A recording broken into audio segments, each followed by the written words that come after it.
Баршаңызға қайырлы күн достар, сіздермен бірге Фатима. Бүгін біз банан және де грек жаңғағы қосылған кекс жасайтын боламыз. Өте пайдалы, дәмді және де хош иісті кекс болып шығады.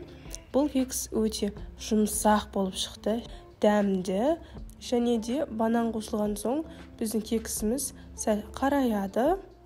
Ендеше кексіміз жасауды бастайық. Ең алдымен бізге бір банан қажет. Бұл жерде біздің бананымыз, яғни таза, жақсы піскен банан болу қажет. Бананымызды венчикпен еземіз. Бананымызды езіп болған соң, үстіне 2 жұмыртқамызды қосып, жақсылап тұрып араластырамыз. Сіздердің кекстеріңіз сәл қарайып піссе, оған уайымдамаңыздар, себебі банан қосылған соң солай қарайып піседі. Ендігі кезекте шекерімізді салып, тағы да жақсылап тұрып араластырамыз. Шекер салып болған соң, жылы сүтімізді құямыз. Бұл жерде біздің сүтіміз мұздай болмауы қажет. Келесі кезекте сары майымызды саламыз да, жақсылап тұрып араластырамыз. Негізі бұл жерде мен сары майды ертпей-ақ сала салдым. Сіздер ертіп барып салыңыздар, солай ыңғайлы екен. Сары майымызды салып болған соң, келесі кезекте ұнды міндетті түрде електен өткізейік.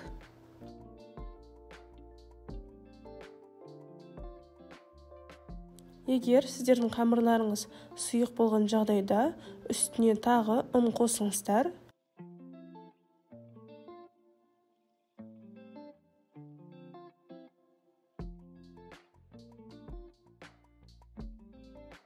Міне біздің қамырымыз дайын болды.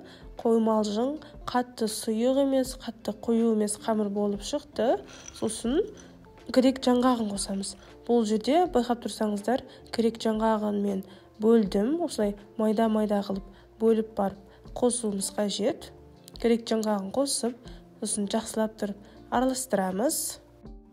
Міне жаңғақ қосылған соң, біздің қамырымыз осындай әдемі қамыр болып шықты.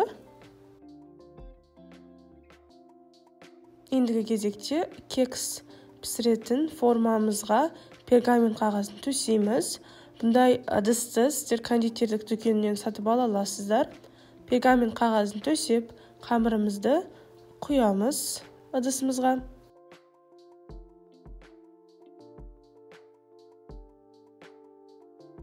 Қамырымызды ыдысымызға құйып болған соң, осылай көтеріп, столдың үстіне ұрамыз.